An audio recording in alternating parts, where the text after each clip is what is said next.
Bueno, pues hola, este es un video de histología en el cual nos vamos a referir acerca del sistema cardiovascular, pero en esta ocasión solo venas y corazón. Antes que nada, perdón por el audio, pero está grabado de un celular. Vamos a comenzar. Las venas. Decimos que en anatomía una vena es un vaso sanguíneo que conduce la sangre desde los capilares o tejidos al corazón. Generalmente las venas se caracterizan porque contienen sangre desoxigenada o sin oxígeno, que es lo mismo. Sin embargo, hay venas que contienen sangre rica en oxígeno. Este es el caso de las venas pulmonares. La parte interesante: histología de las venas. Su pared está constituida por 3 capas. Vamos de la interna a la externa. La interna posee 3 subcapas a su vez. La A, endotelio, formada por una capa de células planas en cuyos núcleos son basófilos. Una B, llamada lámina subendotelial. Esta es de color rosado, mucho más delgada que la arteria correspondiente, constituida de tejido conectivo con fibras elásticas y fibroblastos. Y una C, que vamos a decir que no existe una verdadera lámina elástica interna. Segunda capa, la capa media. Se observan fibras musculares lisas, dispuestas circularmente, que alternan con fibras colágenas y pocos fibroblastos. En las venas se observan en esta túnica o la túnica media unos vasos sanguíneos llamados vasa vasorum. Tercera capa, o adventicia, formada principalmente de tejido conectivo, donde predominan las fibras colágenas, fibras elásticas y se ven los núcleos de los fibroblastos alargados y basófilos. A ver, quedó pendiente los vasa vasorum. ¿Qué son? Este término va a referirse a vasos en los vasos, es decir, vasos sanguíneos en los vasos sanguíneos, para que me entienda. En las venas de gran calibre o gran tamaño, en la tercera capa adventicia, se encuentra músculo liso dispuesto longitudinalmente. Aquí tenemos unos gráficos. En el gráfico izquierdo podemos ver una arteria y una vena. Aquí podemos ver claramente las capas: el endotelio, subendotelio, muscular y la adventicia. Además de ver una válvula o una valva. En el gráfico de la derecha vemos el corte de una vena. Claro está que es un corte, es un dibujo esquemático. Igual vemos aquí una válvula venosa y las túnicas interna, media y externa.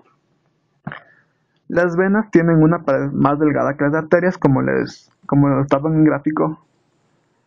En el interior de las venas se encuentran unas estructuras llamadas valvas venosas, como mostré en el gráfico anteriormente.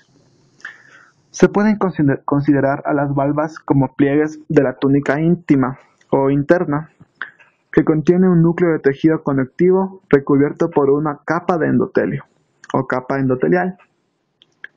Existen valvas sobre todo en las venas de transporte de sangre en contra de la gravedad, por ejemplo las piernas.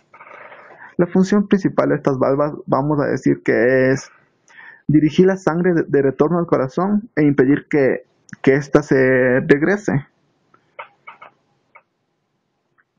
Vamos a decir que las válvulas venosas o valvas venosas están deterioradas a las paredes de las venas. Son blandas y se han dado entre sí. Las valvas venosas ya no pueden cumplir con su función valvular. En este caso, una parte de la sangre se acumula en las venas y puede provocar varices o algún tipo de otra debilidad venosa crónica. Para referirnos a esto, indicamos que las varices son dilataciones venosas que se caracterizan por la incapacidad de establecer un retorno eficaz de la sangre del corazón, como les dije. Las varices se forman cuando las valvas venosas no cierran bien. Entonces la sangre comienza a acumularse en las venas haciendo que se dilate. Observamos un gráfico de una vena normal y una vena varicosa. Pueden ustedes darse cuenta que en la vena varicosa se encuentra ensanchada. Vamos a clasificar a las venas por su grosor, por su diámetro, en pequeñas, medianas y grandes. Las venas pequeñas son similares a los capilares de las arterias, pero son más grandes que ellos. Las vénulas más pequeñas poseen células de músculo liso en lugar de pericitos. Las venas pequeñas tienen un diámetro de 0.1 a 1 milímetro. Como pueden darse cuenta, sumamente pequeñas. Las venas medianas miden de 1 milímetro a 10 milímetros, lo que sería 1 centímetro de diámetro. Drenan la mayor parte del cuerpo, incluso casi todas las regiones de las extremidades. Muchas de ellas tienen válvulas venosas que funcionan para evitar el flujo retrógrado de la sangre. Y las venas grandes regresan la sangre venosa de las extremidades, la cabeza, el hígado y la pared del cuerpo, directo al corazón. Repetimos. Regresan la sangre de las extremidades, la cabeza, el hígado y la pared del cuerpo al corazón. Por ejemplo, las venas cavas, superior e inferior, las pulmonares, las renales, yugulares internas y las ilíacas. En este gráfico, con un poco de detenimiento, ustedes podrán observar los diferentes tipos de venas grandes, medianas y pequeñas, con sus túnicas y sus diferencias histológicas. Por tiempo no les puedo explicar bien. Tenemos aquí una pequeña tabla, un pequeño cuadro de diferencias microscópicas de las arterias con venas. Decimos que una arteria tiene la luz redonda, una vena tiene la luz colapsada o alargada. Una arteria tiene la capa muscular gruesa, en cambio una vena es una capa muscular más delgada. Una arteria tiene tejido o tiene elasticidad externa y la vena no tiene elasticidad externa. El siguiente tema es del corazón. Tenemos un gráfico del corazón con sus partes. Decimos que el corazón es una bomba muscular que mediante contracciones rítmicas bombea la sangre a través del sistema vascular. El corazón mide alrededor de 12 centímetros longitudinalmente, 9 transversalmente y 6 de grosor, y pesa unos 300 gramos aproximadamente en el adulto. La histología del corazón. La pared cardíaca se compone de un endocardio interno, un miocardio intermedio y un epicardio externo. El miocardio representa la mayor parte de la masa de la pared. A ver, vamos por partes. El endocardio. El endocardio recubre como una membrana brillante la superficie interna de las aurículas y los ventrículos. El endocardio se compone de una capa de células endoteliales poligonales aplanadas. Por debajo del endotelio se encuentra una capa de tejido conectivo denso que contiene muchas fibras elásticas y haces de células musculares lisas. En la mayor parte del corazón hay una capa subendotelial compuesta por tejido conectivo, pero faltan los músculos papilares y las cuerdas tendinosas. Esta capa fija el verdadero endocardio al miocardio, dado que se continúa con el tejido conectivo entre las fibras musculares cardíacas. La capa subendotelial contiene vasos sanguíneos, nervios y ramificaciones del sistema de transmisión de impulsos. Vamos a ver una imagen del endocardio. En esta imagen del endocardio vemos que está formada por un endotelio, que es una capa de epitelio plano simple, y un subendotelio, que se constituye de tejido conectivo. Aclaro que estas placas son con una tinción o coloración hematoxilina de eosina. La segunda pared, o la intermedia, que sería el miocardio,